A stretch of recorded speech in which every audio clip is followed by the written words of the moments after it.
nation est dérangée, on est obligé, s'il vous plaît, soyez à distance. Tellement la nation est dérangée, la sécurité, il faut signaler aux gens, batia ba téléphone à Bango, na Twitter. Ça risquera de me déconnecter. Tellement la nation congolaise est dérangée, je suis obligé de parler. Il y a problème dans le colonie, dans mon côté. Donc c'est pour cela que je vous ai invité. Na sala farti na bukanaki na moto pona bao bazalaki te en titre de récapitulation dans des rappels na lansaki appel ya SOS Lisungi. Tellement qu'il n'y avait pas de moyens. Na bandai kozwa ba soins indigènes au babenga ya bokoko. Il se fait que situation bandai ko évoluer te. Ba pourrait ko katanga lokolo. Na SOS na lansaki est tombé que l'un des membres ya PPRD, l'un des leaders ya jeunesse kabiliste JKK Henri Magie, a monaki communiqué dans les réseaux sociaux. Comment nous avons communiqué dans les réseaux sociaux? Batumsu ba monaki ba zapaki. Hier, le même jour que j'ai diffusé, abenga kinga alobi ayaki kotala ngai. Oya yo kotala ngai tozwaki photo akendaki et la photo était publiée po ezalaki o babengi visite de courtoisie, humanitaire. Kokendaki vers 20h ayo kobenga nga alobi azosolola na mama Olive Lembe Kabila po bazwa nga en charge po ndenge amoneli eta ya lokolo bakokata ya. Epesi a tenté kozwa mama Olive, vous savez, dans les entourages, il y a bateau baebana, il y a toujours eu au babenga extrémiste, le dur, bato amité mamabe. Il y a eu quelques bato balobi qui ngana fingaka mama Olive. Qui asali sangate. Mais il s'est fait que nandenge baloba kiana et Henri Magie a percé à Zui Maman Olive. Kozwa Zui Maman Olive. Et Maman Olive a demandé à son mari, qui est M. Joseph Kabila, le président honoraire, et son mari a autorisé à ébicier à Solana Bakonzi à partir. Et Maman Olive a consulté Bakonzi à partir. Parce que moi, je suis un acteur politique, Bape Saye, appréciation à Bango.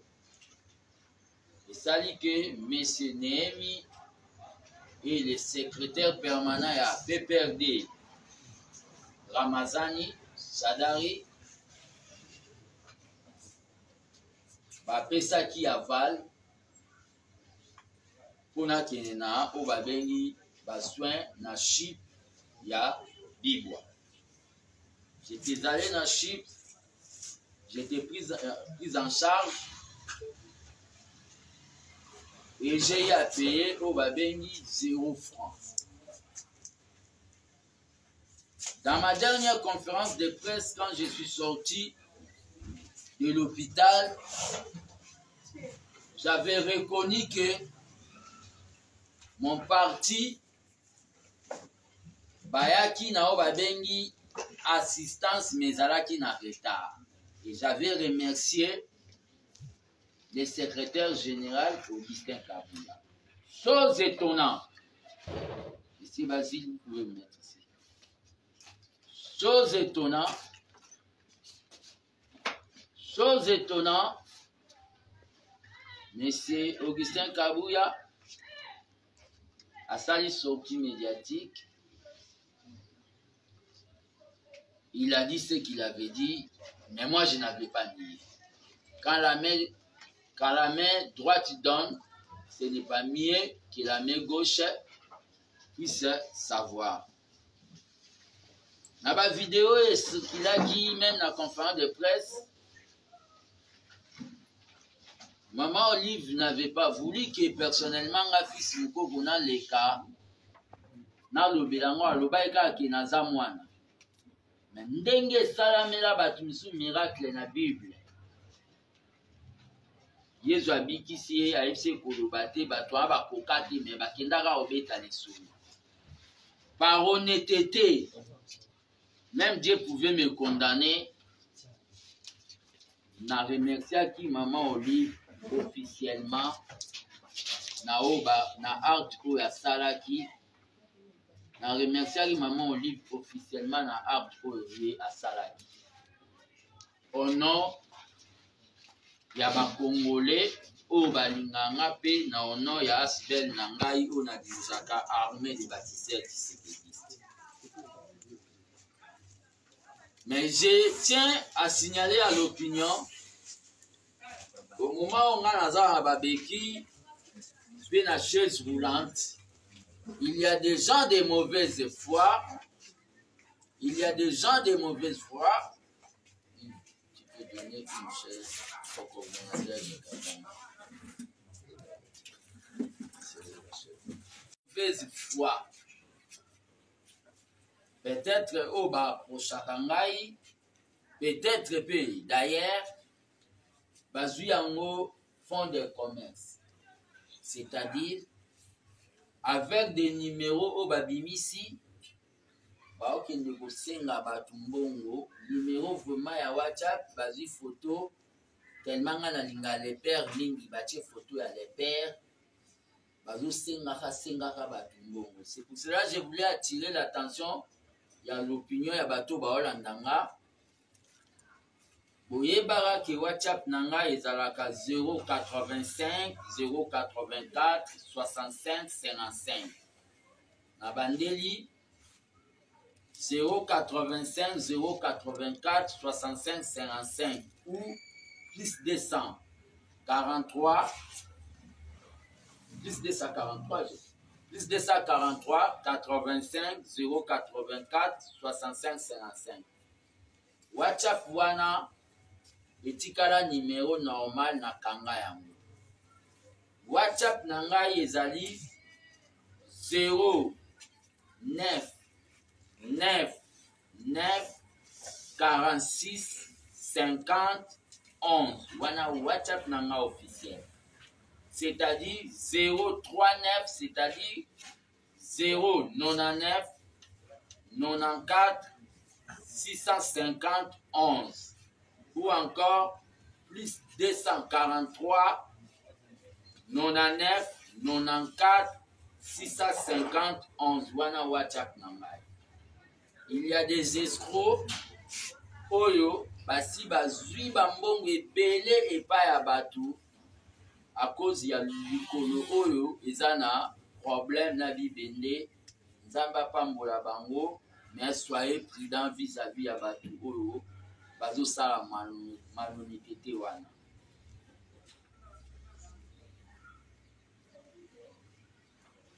Nabimi hôpital, c'est tombé le 30 juin. Madame Olive a invité d'autres malades à l'hôpital, comme moi aussi je suis patient à CHIP, où il y a un centre hospitalier, initiative plus, na inauguration, lancement à CHIP Gombe.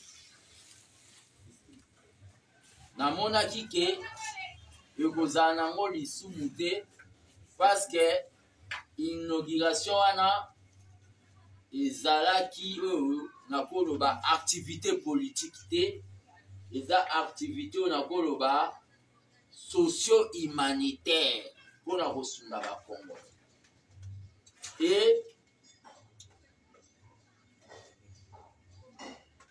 Etombe mpe na oyo babengi makanisi ya Lumumba, Patrice Emery Lumumba, qui je rends hommage pour la Sengaka indépendance totale. L'indépendance que Patrice Lumumba avait demandé, ils avaient l'indépendance totale, c'est-à-dire politique, économique, sociale, sanitaire, même alimentaire. Ce que Maman Olive a fait, ils ont pour l'indépendance une pierre dans ce qu'on appelle l'indépendance sanitaire. Ils ont son mingi pour un pays qui se dit majeur. Oyazana âge il y a 62 ans. Que bakonzi nango soki babeli bakendaka ko se traiter à l'étranger. Ils ont son mingi. J'étais allé dans cette activité représenter les peuples, les petits peuples, babola oyo bakufaka pona bozangi, paracétamol ou Novalgine. Et j'ai félicité Maman Olive pour l'initiative wana. Le kolesa mi na Gombe. Toko souhaité et ça la mape na Moamba et ça la mape na Funa Gombe. Je crois bien ça Lukunga.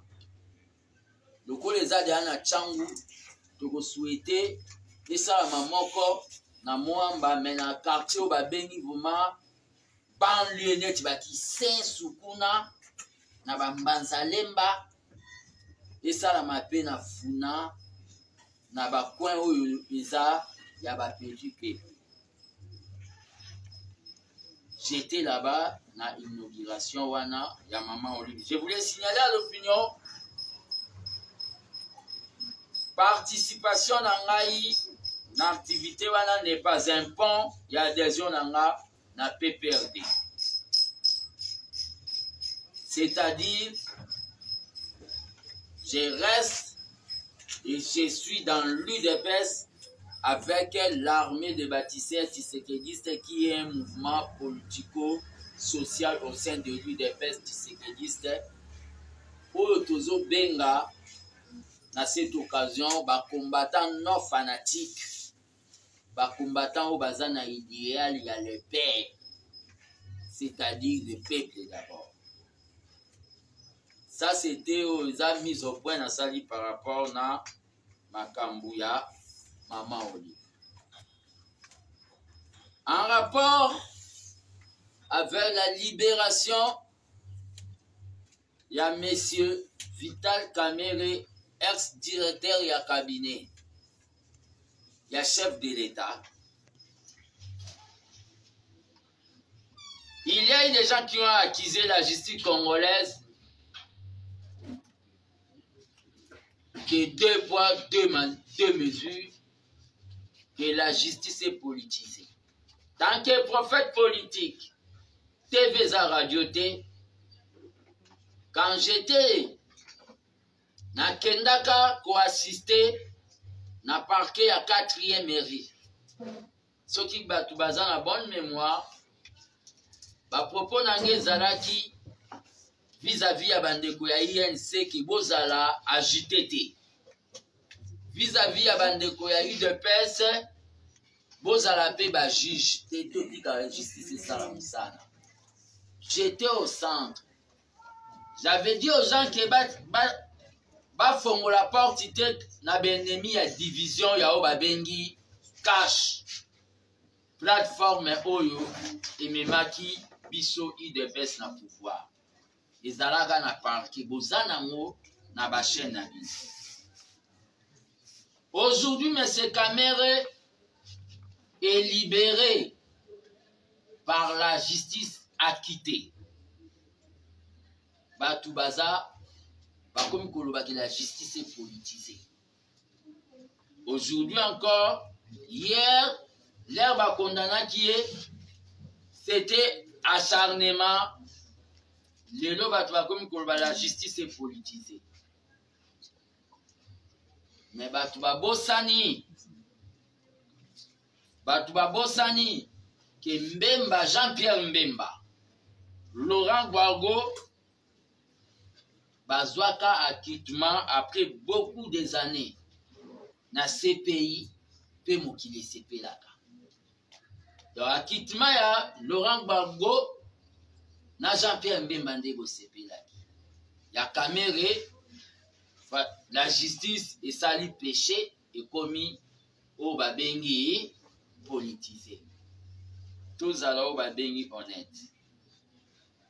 Tokei na o babengi na niveau ya étranger. Acquittement ya Kevin Strickland na États-Unis après 43 ans. Wana eza acquittement. Mais ya Kamere déjà politisé. La position de l'armée de bâtisseurs tshisekidistes. Ils ont émis sa opinion. Si le président trouve que nous pouvons atterrir en 2023 avec M. Kamere comme Premier ministre, nous allons toujours, parce que le président Yendazana a le pouvoir de nommer ou de révoquer, nous n'avons rien à dire au président et nous n'avons pas de leçons à lui dire. Wana eza par rapport na situation où il y a une polémique na makambuya au babengi Kamere. Avant d'aller na babengi santé à partir na ngai de pes, nazolinga na lobela na eloko ezo déranger tous les Congomans. C'est-à-dire décision du Conseil de sécurité. Ici, je parle comme combattant de la liberté, seigneur de la rue, Amatarakou Fanzulu, qui veut dire l'homme qui est prêt pour les sacrifices. La communauté internationale. Les politiciens congolais aujourd'hui bouche bée silence absolu devant la décision inhumaine du Conseil de sécurité ONU. Oyo MONUSCO bilan nango eza négatif. Tina nango tozomona lisusu awa na Congo te. Ce sont des coopérants. C'est de la babengi distraction pire. Je parle comme gardien du temple, l'élève du soin. Bilan négatif pendant beaucoup d'années. La MONUSCO. Pour nga MONUSCO, il fait qu'il. Conseil de sécurité. La France. 10 pays à des occidentaux. Oh, pour la Ukraine, bango tout bazo kota barenyo bazo tchana bambongo. Pour Poutine, azolinga, asala, obabengi, a récupéré intégralité du territoire. Il y a l'Union soviétique. Bango ne ba kataka l'Union soviétique. C'est ça la vérité. Ndenge balinga ba balkaniser Est. Basa soki ba Tusiland na bango. Ndenge ba salaka na URSS. Poutine n'a pas tort. Cette communauté internationale pour l'Ukraine, oh bazwa qui pour bâtir la base, va fragiliser URSS, la Russie. Bazo cotiser bambongo, mais la guerre il bandika à l'élo, mais il y a des milliers de morts. Communauté internationale. J'appelle aujourd'hui pour expliquer aux Congolais, n'a pas béni langage facile. Pour ça, coopération multi-internationale, Mindele Bandombe. Cette communauté internationale, Oye Boman Lumumba, pour Lobaki, arrêtez de piller. Cette communauté internationale, Oye Boman Mouzé, pour Lobaki Nabango. Non, nous sommes un État indépendant. Cette communauté internationale, Oye abandonna Mobutu et précipité à la mort. Cette communauté internationale, en voyant que M. Joseph Kabila voulait coopérer avec la Chine, parce qu'à Jijaki, coopération, il y a Banque mondiale, na FMI, les institutions de Bretton Woods, non fécondes, c'est-à-dire pendant qu'on va de l'autre côté, cette communauté internationale, oh, il y a qui Kabila. Cette communauté internationale, bah, qui a un conseil de sécurité, bah, c'est une partie likita. Bah, Congolais, il faut bah, bah, pays, wana. Bah, politicien, na minute, yo. Mounoko, silence, bah, komi, bah, bah. Vous êtes des aventuriers. Des aventuriers. Je vois un certain encore, comme Mouzito est en train de dire, azotinda bakoli na kacha baradio, oh mire. Quand on va construire la mire, beaucoup ya koloba suso ba bimisi mbongo ebele des milliards. Mire bako bombardan roté. Parce que na Simarwan des gens ba babeli ba miti internationaux. La guerre de l'Est, c'est une guerre ya minéraux, ya coltan. Oh bazo ça ba smartphone, na ba tablette. 10 pays à Mindele. États-Unis, France, Angleterre, Émirats, Arabes Unis, Inde, Brésil, Nabino Bendien, Albanie, Irlande, 10 pays, nazo répété.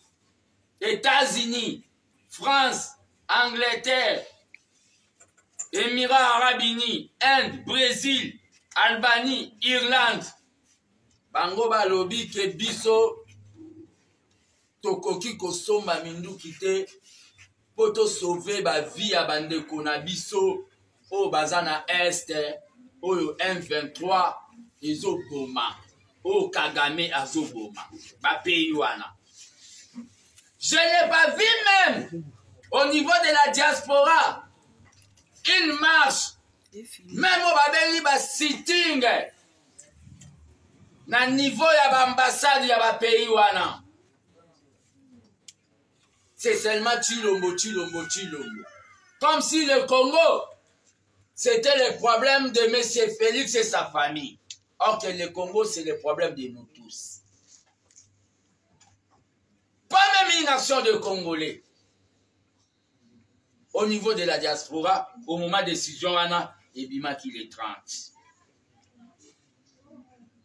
Félicitations à bas pays. Oh, bazui courage.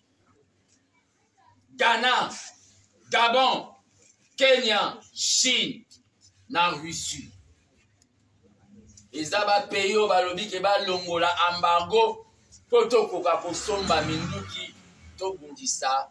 Guerre au ba imposer biso à travers moi na musala ya ba o ba bengi ba Samsung ba téléphone smartphone moi na musala ba o Kagame koltan na biso Rwanda zo zwango na prix ya makila koltan na biso Rwanda zo zwango na prix ya makila bazo kende ko kundango kuna na kati ya Rwanda na mabele après ba bimisi yango balobi bango ba exploitaka o ba bengi coltan. Personnellement, quand j'ai suivi M. Kagame aujourd'hui dans une des radios étrangères, Koloba Keke, absence n'est la force sous-régionale, il y a Est et Rana, et vous dérangez, était à l'aise. Personnellement,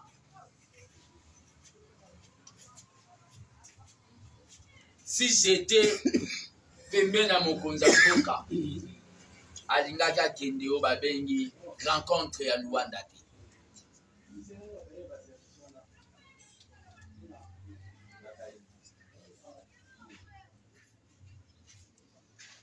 Si j'étais pembe na mokonza mboka alingaka kende rencontre ya Luanda te. Je suis en train de dire au chef de l'État, tant que l'un de ses lieutenants, gardien du temple de la démocratie, une diplomatie sans armes, c'est de la musique sans instrument. Une diplomatie sans armes, c'est de la musique sans instruments. En politique, pour Mouninga respecter, il faut peser. Batie biso embargo. Batie biso embargo.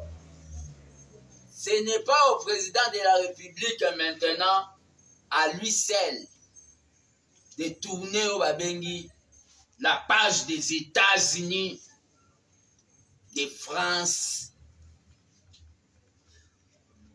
Malgré il a fait au Babengi la diplomatie, il a expliqué la situation à Congo, mais ba moni kaka d'intérêt na bango, il y a ba richesse na biso. Même Monseigneur Ambongo a dit que le président de la République a fourni beaucoup d'efforts, mais Batouana balakisi que Makila, l'océan d'Issa ba Congolais, c'est rien par rapport à Kolta no bazo ibana est. C'est à nous maintenant, comme Tshisekedi le Père avait dit, nous devons nous prendre en charge. Nous, le peuple souverain. Le peuple souverain doit se prendre en charge en sortant dans des rues de la République démocratique du Congo. Et je lance cet appel. Je lance un mot d'ordre. Naba Congolais, tout au Bagolandanga, place Bazali. Du nord, du sud, de l'est, de l'ouest et à l'est. Manifester pour soutenir la coopération du Congo et la Russie. Manifester pour soutenir la coopération du Congo et la Chine. Le peuple doit sortir, sortir dans des rues. C'est ça maintenant, phase où il y a la manifestation. Je lance l'appel à tous les leaders, des vrais nationalistes, des mouvements sociaux réels, non des ambassades des États-Unis et de France. De sortir dans des rues là où vous êtes pour demander soutenir la coopération avec la Russie. Les Maliens l'ont fait. Les Burkinabés l'ont fait. Les peuples, vous devez soutenir maintenant que la politique du Congo, la diplomatie congolaise, tout ça, la partenariat en Russie. Pour tout Zouaminduki, pour tout défendre ma belle à Congo. Parce que toute diplomatie qu'on fera sans armes, c'est une musique sans instrument. Qu'advienne que pourra.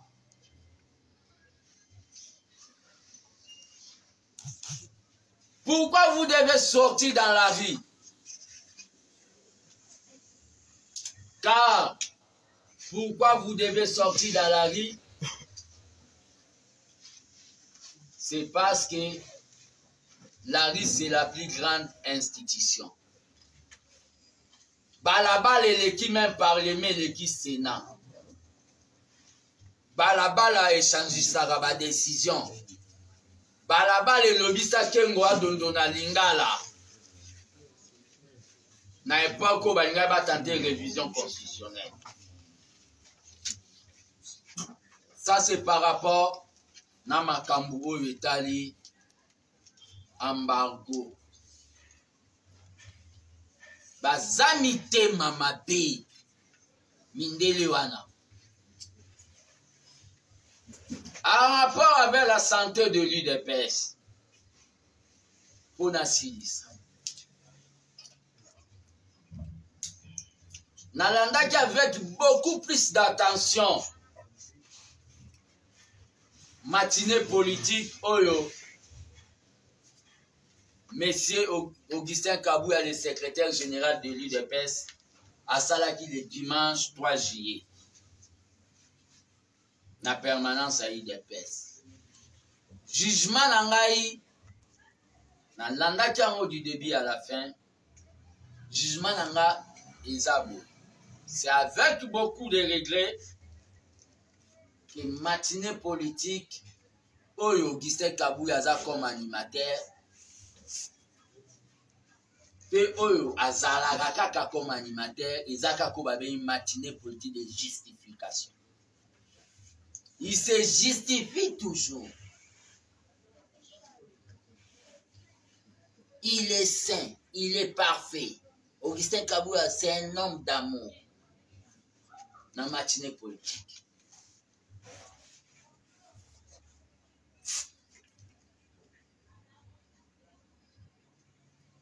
Ba secrétaire général nyonso baleka na IDPS basali lote. Augustin Kabuya yende le spécial. Yenda zo sala. Donc Mutanda docteur Pongo ya liboso asali lote. Adrien Pongo asali lote, docteur Pongo. Alexis Mutanda asali lote. Rémi Massamba asali lote. Bruno Mavungu asali lote. Mutu oyo ye mo amimoni asoto bilan, ami sali bilan ki yende danger yenda sali Augustin Kabuya. Ok mutu ami sala kaye mo bilan te.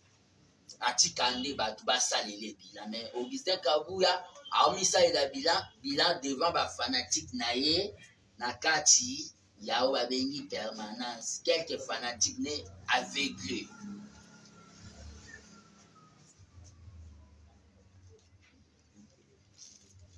Alexis Mutanda aza parmi ba secrétaire général oyo atia kutu mbongo nemo mpona okende koimplanter koactualiser donc koredynamiser IDPS na bafédération asali lote.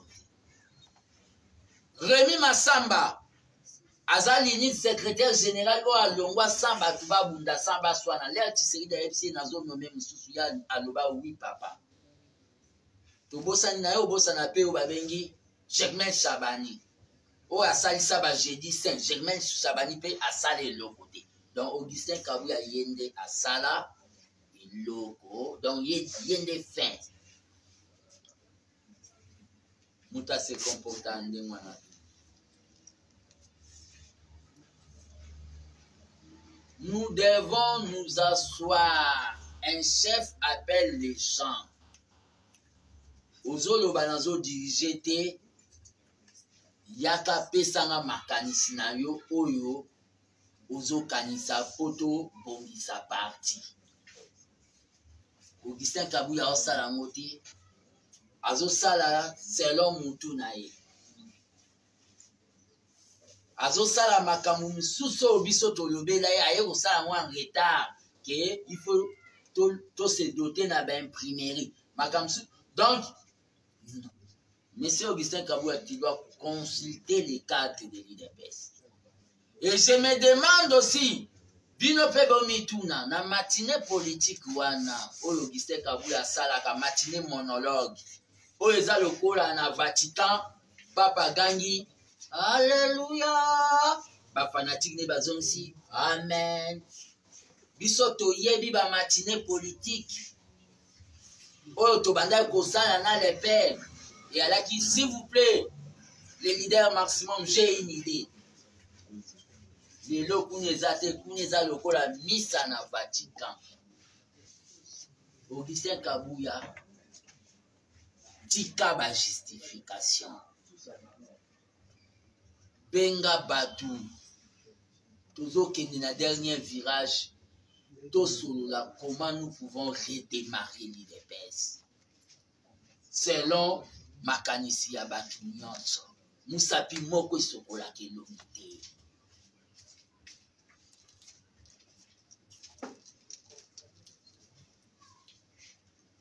Ça ne sert à rien qui bonga yo komi beta tolo. Ça ne sert à rien. Aujourd'hui, la permanence de l'IDPS, Soko Keyo Kutango toujours fermé. Ce qui est à Yende Fongwami. Comme ça, comment autant bolana IDPS na katia saki na ye. Tout est centralisé. Est-ce que la matinée politique Augustin Kabuya salaka? À côté de la réunion à présidence du parti, va décider que bakoloba to auta nanda kune l'air à la muka bimi na chambre place bala la raye na mwasi na ye bah moi lobby matinée politique bah tourner y a internet ou appeler ça bah unité bah côté laissez je parle. C'est comme ça qu'on dirige un parti politique. Pour tenir une communication, on doit réunir la présidence du parti. C'est ça selon les pairs. Nous ne sommes pas tes ennemis, Augustin Kabuya.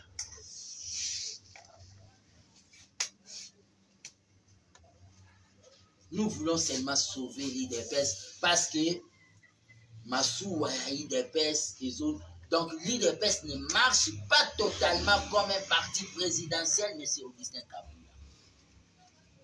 Les lobes combattants vont se plaindre pour votre information. Que M. Augustin Kabuya a yebisa na ba ministre nyonso ya IDPS. Mingi ya ba ministre ya IDPS. Oh, ya za na pouvoir si bango. Même na ba lié na biso ki ba sunga ba combattant. Na ba cabinet atane ti ba servir de renseignement na ye. So ba moni kaka combattant mo aye kosenga lisuni na ba bengi, donc c'est tout un problème. Ministre aza na problème. Na bino pe ba ministre. Mutu moko Augustin Kabuya ko changer bino comportement na bino ya kosunga ba combattant selon idéologie à les pères ou eza solidarisme. Ba combattant lelo misusu ba ministre bazwaka na kotanga ba komona ba ministre bazwaka bango en charge mona pona kofutela bango ba loyer. Na idée que baza quand même ba jeune ba contribuer ki makasi. Nyonso ekatama soko za o ba bengi fanatique ya Augustin Kabuya te okozwa eloko te. Augustin Kabuya pourquoi degré ya motema oyo yo komi nango wana euti wapi?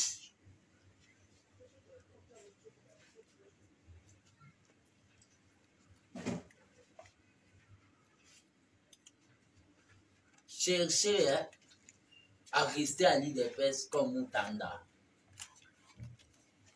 Chercher à rester à l'IDPS comme Jekmen Chabani, comme Rémi Massamba. Ne cherchez pas à sortir par là, la fenêtre comme Kaboul. Pour ceux qui savent combattre ma belle et Augustin Kabuya, au lieu de la porte, au continue l'absolu, au continue la fenêtre. Ici, quand on est et Rosala, au Balobi, il y a 1 jour, 2 jours, 3 jours pour les Mbanaï. Ça, c'est en rapport avec Augustin Kabuya. En rapport avec l'arrestation de parlementaires debout, interdiction à parlement debout. Bakoki kozwa infraction président ya parlement debout moko salaki ba bambango na o ba bengi ba parlement debout nyon sauté. Ça je le dis et je le réitère. Mutu moko asali mabe bo interdire. Bo sali nde o ba bengaka bouclage na ba parlement debout. Ezaneti bo sali bouclage. C'est pour cela que je suis en train de dire aux parlementaires debout de ne pas accepter mesures wana. Les mesures unilatérales et antidémocratiques. On ne peut pas interdire aux gens le droit de penser. On ne peut pas aussi amener des gens directement à Makala, à la prison centrale, sans être jugés. Na ba président de parlement debout, oh ba finanga, baza emprisonné. Na minute je demande libération na bango. Kobanda na J Moniere. Pati Tumba, libération na ye. Parlement debout ezali, oyo eloko, Tshisekedi le père, a créé ka innovation na lutte pour la démocratie. Oh ba Joseph Olengankoy, babanda kotambola na o ba bengi voiture décapotable ko sala réarmement moral pendant tous les jours. C'est une décision antidémocratique. À cet effet, tant que gardien du temple de la démocratie. Et Belé Boyebi, qui en matière d'argent, je suis honnête. Botinda ba $1 pour Fati, nous pas réclamater. Botinda bon, on appelle sa papa, mon a parlement de bout lokele rai, oh jeune Bimbaka. Bon, mon ande na appelle ça un bon. Botinda bon, on appelle ça combattant mon handicapé. Na parlement de bout ya président Neville. Ba image eza na ba réseaux sociaux. Na époque à Tshisekedi le père. Eza makambo bogise kabuya babosana. Nazo lancé à ce moment où babengi chaîne de solidarité na ba parlementaire debout nyonso bazali arrêté. Poto e bandeni ko soutenir bango, poto maintenir moral na bango na ba prison. Le parlement debout c'est partout dans le Congo, même à l'Équateur, partout dans le Goma, même dans le Congo profond. Il y a des gens qui sont arrêtés. Nazo lancé au babeni chaîne de solidarité, c'est-à-dire oyo zanango otindi na numéro nanga oyo ekokomi la bango. Pe nazo benga ba président ba parlement debout o ba koti na clandestinité na kobombana. Ba ya poto mettre o ba bengi comité de gestion ya assistance ya batu poto assistant ba Gilles bato ba kangi bango po ba boya ki kabuliste. Poto assistaka batu nyonso bakangi chaîne ya solidarité wana na numéro nanga 039 0999 46 50 11 wana eza Airtel man ekokomela bango nabengi ba président parlement debout boya po to gérer yango wana eza Airtel man 0999 46 50 11 Orange Money est à 085 084 65 55. Orange Money est à 085 084 65 55. Kotika bango na Kasho Bongo. Moi je me rappelle le 22 mai na entrée à Afdel et Kota le 17 mai. Le 22 mai, quand nous avons dit non à Mousé, Moussa Kanga Abisso. Là, j'étais trop jeune. Basale l'Arabiso chaîne, il y a solidarité. Depuis Nakota la Kacho, avec mon vieux Raymond Kaungu, que j'ai sali, Oya Zalaga, secrétaire général, secrétaire national chargé à mouvement des jeunes. Politique des jeunes et l'élu, Zalaga mouvement des jeunes. A comment appeler secrétaire général adjoint. Tokota kana bango kaso mais ya zwaka réinstallation en Norvège. Totikala kolia biloko uta na ndako na biso. Nyonso e banda kolambama e pa mama Marthe. Mutu abanda ko akotikela biso ezalaki national vovo bolongo. C'est-à-dire biso ba combattant le président du parlement debout avec les femmes de détenus. Nous pouvons nous organiser maintenant pour assister au Babengi, ba combattant la biso, au Bakangi pour fragiliser l'IDPS. Le Parlement debout, l'essence de l'IDPS, c'est à cet instant, autant que na dernier virage, de Bozoya pour Lingabo Kamango, au Kindo Kite, au Eza Kindo Kimakas. C'est pour cela que je vous avais appelé pour faire la communication. Maintenant, on connaît nos ennemis. La France, les États-Unis, ainsi de suite. Une diplomatie sans armes est une musique sans instrument. Le peuple doit se mettre debout. Nous devons lancer les actions de rue pour amener le gouvernement à coopérer avec la Russie et la Chine. Que vive l'armée de Baptiste Tshisekedi, que vive le Parlement debout, que vive la République démocratique du Congo, un et individu. Je dis, je vous remercie. Activité à Maman Olive, communicateur, il y a PPRD, communicateur, il y a PPRD, Bazolo Bélamon, Némolobi.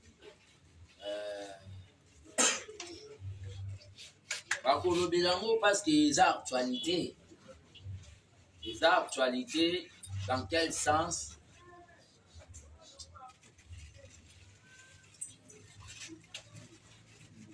Pour ça, la eloko ya bongo. Pe na ba standing ya international. Donc, au memi poto na Kinshasa. Bakoki toujours kolobela.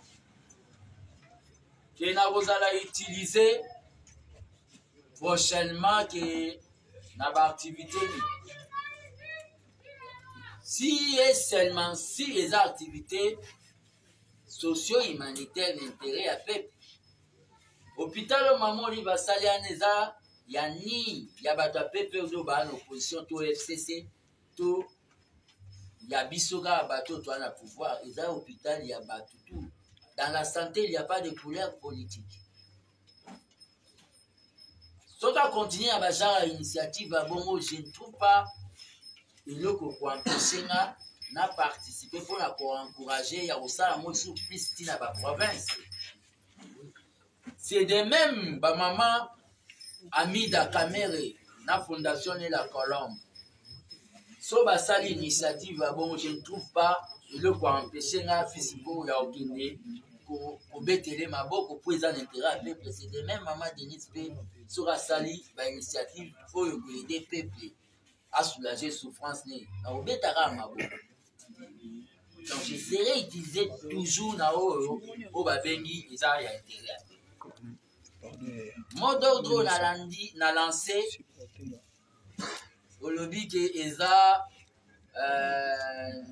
ya parti bato parti baebi. On a vu ça noir sur blanc. Si moi j'étais même président, l'ambassadeur ou ayaka na cité de l'Oya na FC Goyaka souste. Qui camarade de Koufi. Balakisi noir sur blanc. Que balingi makile tangaka pona ba coltan na ba minéraux na biso. Qui camarade sou ezani. Wani komo ba bengi esclavagisme mental. Mutu azo bomo yozo bimise net mutu malamu ba benga ngo esclavagisme mental.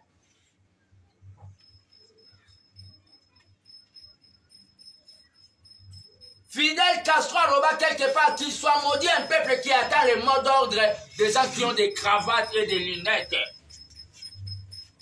Je lance le mot d'ordre que le peuple doit sortir dans la rue pour demander au gouvernement, comme le peuple est souverain, demander au gouvernement de changer de fusil d'épaule, qu'on aille vers la Russie.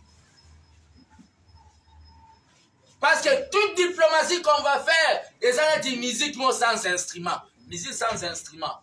Et Simbati. On doit avoir les armes.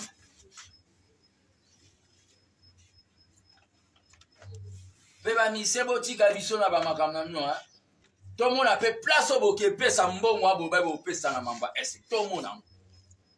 Tout le monde na écran kuna ba star ba joueur ba ngotu ba silba arme moko ba uta okangi misu ba kufi. Boye la biso ba langage boye la biso te bolo ba na biso ke biso musana biso ezaka to bundaka na loyebo. Non. Le moment où la guerre sera populaire, comme avait dit Mouzé, et ça terminera là où elle est venue, dans Rwanda. Biso tout aussi Mbaminoki. Toko comme na prophétie à Mouzé wana. Même il y a le Mumba Robaki Tota, mon peuple a découvert l'ennemi interne et extérieur. Ma prophétie est comme je dois vous le dire, vous les Occidentaux. Vous allez tirer des conséquences de ce que vous faites à notre peuple, avec ce que vous avez fait au niveau de votre conseil de sécurité là-bas. Vous avez tué Mouzé, vous avez tué Lumumba, parce qu'il avait dit, vous avez précipité Mobutu à la mort. Vous étiez contre Kabila quand il voulait revisiter le contrat minier. Sachez que si vous tuez même le président de la République aujourd'hui, même si vous me tuez, mais si vous tuez aujourd'hui, comme vous avez le plan de tuer le président de la République, parce qu'il veut défendre la patrie. Il y aura beaucoup de Félix Tshisekedi qui vont naître.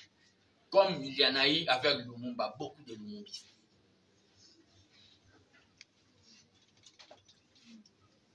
Comment, troisième volet dans Yalaki? Troisième volet, par rapport à petit comparatif entre l'UDPS et le pouvoir. C'est-à-dire, ceux qui m'ont la biso, tout le monde a tambola bien té, tu sais, eh non, au tambola bien té. Biso n'a eu des tout ça la autocritique. Et sur le plan organisationnel. Non, non, je suis en train de dire, biso n'a eu des tout ça dans autocritique. Biso n'a eu des personnes. Nous ne fonctionnons pas avec Oba Bengi, l'argent de l'État.